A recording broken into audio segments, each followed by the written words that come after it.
حضرت عباس سے کسی نے کہا تھا اللہ کی سب سے بڑی نعمت، تو بخاری اٹھانا، فرمانے لگے محمد نعمت اللہ، بخاری ہے بخاری، فرمایا محمد اللہ کی سب سے بڑی نعمت ہے، صلی اللہ یہ سب سے بڑی نعمت ہے۔ کچھ کہا تو صحیح نہ یار، ایک مجھے کہنے لگا نہیں وہ 9 ربیع الاول کو آئے تھے، تو میں نے کہا 9 کو میلاد مناؤ، کوئی مسئلہ نہیں، 9 کو میلاد مناؤ، کوئی مسئلہ ہی نہیں، ہم تو سارا سال مناتے ہیں، بس 9 کو مناؤ نا بھائی، کون کہتا ہے عید نہیں ہم کہتے۔ میں نے کہا چلو جشن میلاد کہہ لیا کرو، میلاد ہی کہہ لو، یہ کہہ لو، تم نے خوشی منانی ہے تو محفل میلاد کہہ لو، نہ عید کہو، عیدیں 2 ہی ہیں۔ میں نے کہا نہیں وہ بھی تیری غلطی ہے، میرے نبی نے کہا ہر جمعہ میری امت کی عید ہے۔ اور قرآن پاک پڑھ، قرآن پاک پڑھ، حضرت عیسیٰ کہتے تھے یا اللہ جب تم من و سلوہ نازل کرے گا وہ دن ہمارے لیے عید کا دن ہوگا۔ اور سیاستہ پڑھ، حضرت عمر کہا کرتے تھے جس دن دین مکمل ہوا یوم اکملت، جس دن دین مکمل ہوا یوم اکملت لکم، یہ آیتیں نازل ہوئی تو فرمایا وہ دن ہمارے لیے عید کا دن تھا۔ یہودی ہمیں کہتے تھے یہ آیتیں ہم پہ آتی تو ہم عید مناتے، یہ بھی تیری غلطی ہے کہ عیدیں 2 ہی ہیں۔ رب جب بھی کسی کو دید کرائے وہ عید کا ہی دن ہوتا ہے، وہ عید کا ہی دن ہوتا ہے بھائی۔ ہمارے لیے سب سے بڑی عید یہ ہے، اس لیے کہ باقی عیدیں اسی عید کا صدقہ ہے، صلی اللہ تعالی علیہ۔ تو عید میلاد النبی پہ اظہار مسرت کرنا، خوشی کا اظہار کرنا، خوشی کا اظہار کرنا، یہ تو ایمانی تقاضا ہے، یہ تو روح کا تقاضا ہے، یہ تو اندر اچھلتا ہے۔ شریعت جتنی ہمیں اجازت دیتی ہے اتنا ہم کرتے ہیں، اور کوئی میلاد کی محفل میں کوئی ایسا کام نہیں ہوتا جو شریعت سے ٹکراتا ہو۔ پہلے کیا ہوتا ہے؟ تلاوت، منع ہے قرآن پڑھنا۔ دوسرا کیا ہوتا ہے؟ اتنا درجہ ہے نعت کا، اب تو نہ نعت پڑھنے والے رہے نہ سننے والے رہے، دونوں میں ہی کمی ہے۔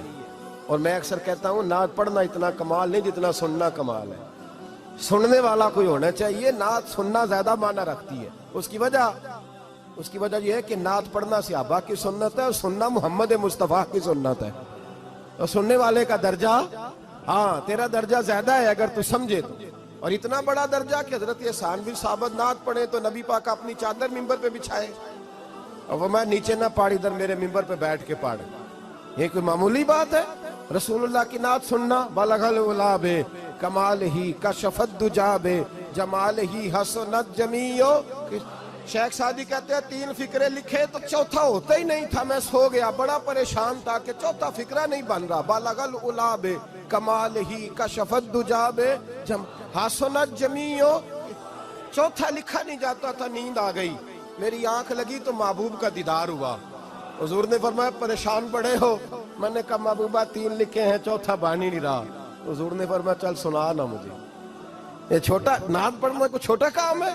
یہ تو ہم نے کھاتا ہی غلط لوگوں کو دے دیا ہے، وہ تو اس قابل ہی نہیں تھے کہ نعت سنی جاتی۔ بلغ العلا بے، شیخ سعدی کہتے ہیں میں سنانے لگا اور مصطفیٰ سننے لگے۔ بلغ العلا بے کمال ہی کشف الدجا بے جمال ہی حسنت جمیع خصال ہی۔ تو حضور نے فرمایا چل سعدی کہہ دے صلو علیہ وآلہ، کہہ دے صلو علیہ وآلہ۔ فرماتے میں کہتا جاتا تھا اور مصطفیٰ مسکراتے جاتے۔ کوئی چھوٹا درجہ ہے نعت؟